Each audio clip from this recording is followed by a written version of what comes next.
नमस्कार साथियों। इस वीडियो में हम रीट मनोविज्ञान का एक महत्वपूर्ण टॉपिक है अभिवृद्धि व विकास, उसके बारे में पढ़ेंगे। अभिवृद्धि जिसे अंग्रेजी में हम ग्रोथ कहते हैं, विकास जिसे हम डेवलपमेंट कहते हैं।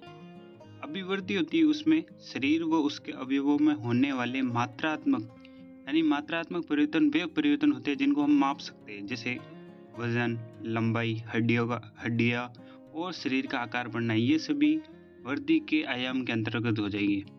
दूसरा होता है विकास। विकास में वृद्धि के साथ में परिपक्वता, क्षमता, वातावरण, अधिगम, संज्ञानात्मक और सभी आयामों का पूर्ण विकास होना आवश्यक है। यानी जो अभिवृद्धि होती है वो केवल शारीरिक आयाम को शामिल करती है, जबकि जो विकास होता है उसमें सभी आयामों का होना आवश्यक है। अगर किसी बच्चे की हाइट बढ़ रही है, हड्डियाँ मजबूत हो रही है, तो उसको हम कहेंगे कि इसमें ग्रोथ हुई है। लेकिन हम ये कहें कि एक बच्चा है जिसमें सोचने समझने की क्षमता अच्छी है, समस्या समाधान की क्षमता अच्छी, तो हम कहेंगे कि इसमें विकास भी हो रखा है। अभिवृद्धि व विकास में अंतर। जो वृद्धि होती है, वृद्धि मात्रात्मक होती है, यानी इसको हम माप सकते हैं। लेकिन जो विकास होता है, विकास गुणात्मक होता है। और विकास में जो ये मात्रात्मक और गुणात्मक दोनों शामिल हो जाएंगे, लेकिन जो वृद्धि है वो सिर्फ मात्रात्मक होती है। वृद्धि एक असतत प्रक्रिया, यानी वृद्धि एक निश्चित आयु होने के बाद में रुक जाती है। जैसे दूध के दांत आना या हाइट बढ़ना, ये निश्चित आयु के बाद रुक जाता है। जबकि विकास एक सतत प्रक्रिया, यानी बचपन से लेकर जो बच्चे का जन्म हुआ वहां से लेकर बच्चे की जो आदमी बड़ा बन जाएगा, बूढ़ा हो जाएगा, तब तक वो सीखता रहता है, तो वो विकास है, सतत प्रक्रिया। वृद्धि में आकार व भार के परिवर्तन शामिल है, जबकि विकास में समस्त परिवर्तन शामिल होते हैं। इसका मात्रात्मक मापन संपन्न है, यानी जो वृद्धि है उसको हम माप सकते हैं, लेकिन विकास को हम निरीक्षण कर सकते हैं, उसको यानी समझ सकते हैं कि इस बच्चे में डेवलपमेंट हुआ है या नहीं। आगे पांचवी अंतर है इसमें, जो अभिवृद्धि होती है वो एक पक्षीय होती है, क्योंकि इसमें शारीरिक परिवर्तन शामिल होते हैं। जबकि विकास बहुपक्षीय होता है, यानी विकास में सभी आयाम शामिल होते हैं, संज्ञानात्मक, मानसिक, शारीरिक। अभिवृद्धि का क्षेत्र संकुचित होता है, यानी ये शारीरिक आयाम तक ही शामिल है। जबकि जो विकास है, विकास एक व्यापक अर्थ तक फैला हुआ होता है, यानी इसमें सभी प्रकार के आयाम शामिल होते हैं। अभिवृद्धि शारीरिक परिवर्तनों को दिखाता है, जबकि विकास शारीरिक परिवर्तनों को जोड़ते हुए संपूर्ण पक्षों में परिवर्तन को दर्शाता है। अभिवृद्धि विकास का अंग है, यानी विकास में अभिवृद्धि का भाव निहित होता है।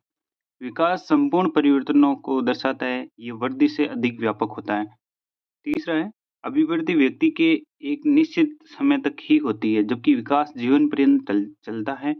और ये क्रमिक और प्रगतिशील श्रृंखला है, जो सार्थक वृद्धि के अभाव में संभव नहीं है, यानी सार्थक वृद्धि होगी तभी विकास होगा। चौथा है, वृद्धि में शारीरिक परिवर्तन अवलोकन योग्य और मापन योग्य होती है, जबकि विकास में जो परिवर्तन होते हैं वो गुणात्मक परिवर्तन होते हैं और वो सिर्फ अवलोकन योग्य होते हैं, उनका मापन नहीं कर सकते हम। पांचवा है, इसके उदाहरण है अभिवृद्धि के शरीर की लंबाई, वजन। जबकि विकास के हैं, विकास अभिवृद्धि से पूर्व ही गर्भाधान में शुरू हो जाता है, जैसे समस्त गुणात्मक और मात्रात्मक परिवर्तन। यानी जो अभिवृद्धि है उसमें और विकास में मेन अंतर ये है कि विकास के अंदर अभिवृद्धि का भाव निहित होता है। अब हम विकास से संबंधित कुछ परिभाषाएं हैं जिनको देख लेते हैं। ई.बी. हरलोग ने कहा है कि विकास के फलस्वरूप व्यक्ति में नवीन विशेषता और नवीन योग्यताएं प्रकट होती है, यानी जब विकास होगा तो व्यक्ति में नवीन योग्यताओं का विकास होगा। दूसरा, गेसेल ने कहा है, विकास अभिवृद्धि के संपत्ति की अपेक्षा अधिक व्यापक है। इसका अवलोकन, मूल्यांकन एवं कुछ सीमा तक तीन रूप हैं, शारीरिक संरचना, शारीरिक क्रिया, विज्ञानात्मक और व्यवहारात्मक में मापन किया जा सकता है। व्यवहारात्मक संकेत ही विकास के सर्वाधिक परिचायक होते हैं। हर्बर्ट सोरेनसन ने कहा है, विकास का अभिप्राय परिपक्वता और कार्यप्रक सुधार की वह प्रक्रिया जो संरचना और स्वरूप में हो रहे गुणात्मक तथा मात्रात्मक परिवर्तनों के फलस्वरूप होती हैं। यानी जो विकास है, विकास में दोनों परिवर्तन शामिल हो जाएंगे, गुणात्मक व मात्रात्मक। विकास अभिवृद्धि की अपेक्षा गुणात्मक परिवर्तन का विशिष्ट द्योतक है। ईरा गार्डन ने कहा है, व्यक्ति का विकास एक ऐसी प्रक्रिया है जिसका प्रारंभ जन्म के समय से ही हो जाता है और वह तब तक चलती है जब तक व्यक्ति पूर्णता को प्राप्त नहीं कर लेता है। विकास आत्मबोध, पूर्ण अधिकतम संगठन, एकीकरण की पूर्णता प्रक्रिया है। फ्रैंक ने कहा है कि जो अभिवृद्धि कोशीय गुणन यानी सेल्युलर मल्टीप्लिकेशन है, यानी जो वृद्धि हैं वो कोशिकीय वृद्धि हैं, जबकि विकास उन संगठनों का है जिसमें अभिवृद्धि और विभिन्नताओं द्वारा निर्मित किया जाता है। और वुडवर्थ ने कहा है कि सीखना विकास की प्रक्रिया है। आगे और परिभाषा गैरिसन ने दी है। गैरिसन ने कहा है कि जब बालक विकास की एक अवस्था से दूसरी अवस्था में प्रवेश करता है, तब हमें उसमें कुछ परिवर्तन देखते हैं। ये परिवर्तन निश्चित सिद्धांतों का अनुसरण करते हैं, इन्हें विकास के सिद्धांत कहते हैं। यानी जब बच्चे का विकास होगा तो उसके निश्चित सिद्धांतों से उसका विकास होगा। स्किनर ने कहा है विकास प्रक्रियाओं की निरंतरता का केवल सिद्धांत इस बात पर बल देता है कि कोई भी परिवर्तन आकस्मिक नहीं होते, यानी विकास एक सतत प्रक्रिया है। इसकी गति कभी तीव्र और कभी मंद हो सकती है। डगलस वो हॉलैंड ने कहा है कि विभिन्न व्यक्तियों के विकास की गति में भिन्नता होती है। ये भिन्नता विकास के संपूर्ण काल में यथावत बनी रहती है। स्किनर ने कहा है यह सिद्ध किया जा चुका है कि वंशक्रम उन सीमाओं को निश्चित करता है जिसके आगे बालक का विकास नहीं किया जा सकता। यानी वंशक्रम की कुछ सीमाएं हैं, लेकिन जो वातावरण है उसकी असीमित है। इस प्रकार ये प्रमाणित किया जा सकता है कि जीवन में प्रारंभिक वर्षों में दूषित वातावरण कुपोषण, गंभीर रोग, कुंठित या निर्बल बना सकते हैं। कैरिसन ने कहा है शरीर संबंधी दृष्टिकोण व्यक्ति के विभिन्न अंगों के विकास में सामंजस्य और परस्पर संबंध पर बल देते हैं। हर लोग ने कहा है विकास लयात्मक होता है, नियमित नहीं, यानी इसका एक लय होता है। वृद्धि की मुख्य विशेषताएं हैं। वृद्धि से अभिप्राय मानव जीवन काल के एक निश्चित समय में होने वाले भौतिक, दैहिक, शारीरिक परिवर्तनों में बढ़ोतरी से हैं जिन्हें मापा जा सकता है। यानी जो वृद्धि है वो शारीरिक परिवर्तन है और उसको मापा जा सकता है। दूसरी विशेषता है वृद्धि के अंतर्गत मात्रात्मक परिवर्तन दृष्टिगत होते हैं, यानी उनको माप सकते हैं। दूसरा है वृद्धि व्यक्ति के किसी विशिष्ट पक्ष या शारीरिक पक्ष में परिवर्तन को दर्शाता है जो संरचनात्मक पक्ष को दर्शाता है, यानी उसकी संरचना स्ट्रक्चर को बताता है। तीसरी विशेषता इसकी वृद्धि व्यक्ति के जीवन काल की एक निश्चित अवधि तक होती है, उसके बाद में वो परिपक्वता तक प्राप्त कर लेता है। फिर है वृद्धि का मापन, मात्रांकन, अवलोकन किया जा सकता है। वृद्धि धनात्मक हो सकती है, जैसे वजन बढ़ गया, लंबाई बढ़ गई, ये धनात्मक होती है। विकास की मुख्य विशेषताएं हैं विकास से अभिप्राय व्यक्ति के संपूर्ण जीवन काल में गर्भ से मृत्यु तक होने वाले सभी परिवर्तन, जिसमें शारीरिक, मानसिक, सामाजिक आदि परिवर्तन से हैं, जिसमें वृद्धि एवं ह्रास भी हो सकता है, जो मात्रात्मक भी हो सकते हैं और गुणात्मक भी हो सकते हैं।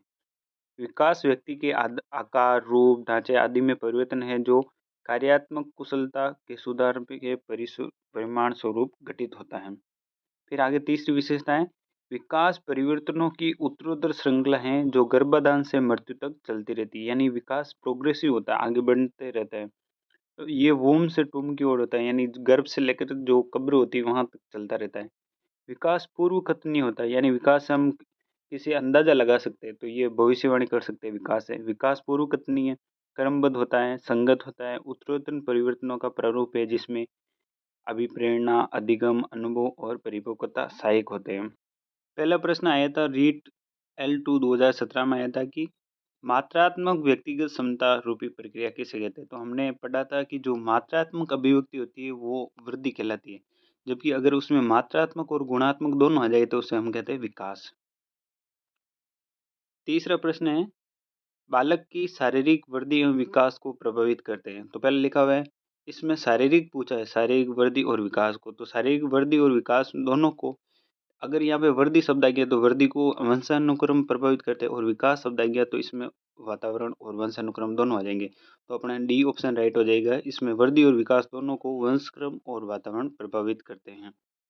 चौथा प्रश्न है निम्न में से बालक की वृद्धि के बारे में कौन सा विकल्प सही है। पहला लिखा हुआ है वृद्धि अधिगम और अनुभव का परिणाम है, तो ये गलत है।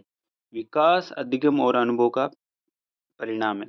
दूसरा बी नंबर लिखा हुआ है वृद्धि कोशिका और अवयवों के आकार में परिवर्तन, तो ये सही हो जाएगा क्योंकि वृद्धि के अंदर कोशिकाओं में वृद्धि होती है। सी ऑप्शन लिखा हुआ है वृद्धि में आंतरिक परिवर्तन है जिसका मापन नहीं किया जा सकता, ये गलत है। वृद्धि बाहरी परिवर्तन है जिनको माप सकते हैं। डी ऑप्शन लिखा हुआ है वृद्धि शरीर में केवल गुणात्मक परिवर्तन, तो ये गलत हो जाएगा क्योंकि वृद्धि तो मात्रात्मक होती है, तो अपना सही आंसर हो जाएगा। इसमें सही विकल्प पूछा तो बी ऑप्शन सही हो जाएगा क्योंकि वृद्धि कोशिकीय वृद्धि होती है।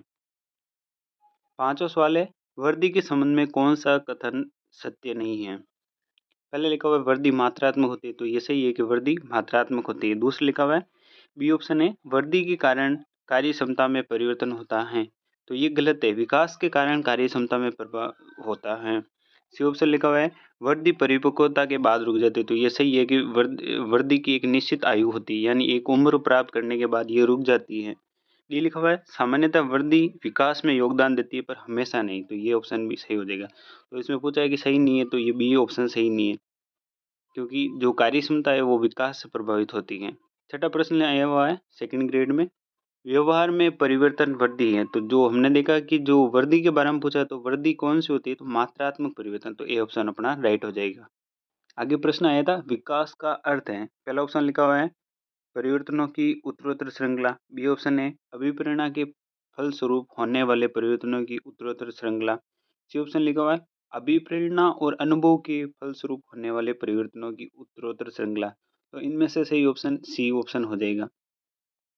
आठवां प्रश्न है वे परिवर्तन जिनके होने की एक निश्चित दिशा हो, जिनका पूर्ववर्ती कारकों से निश्चित संबंध हो, उससे क्या कहते हैं, तो उसे विकास कहते हैं।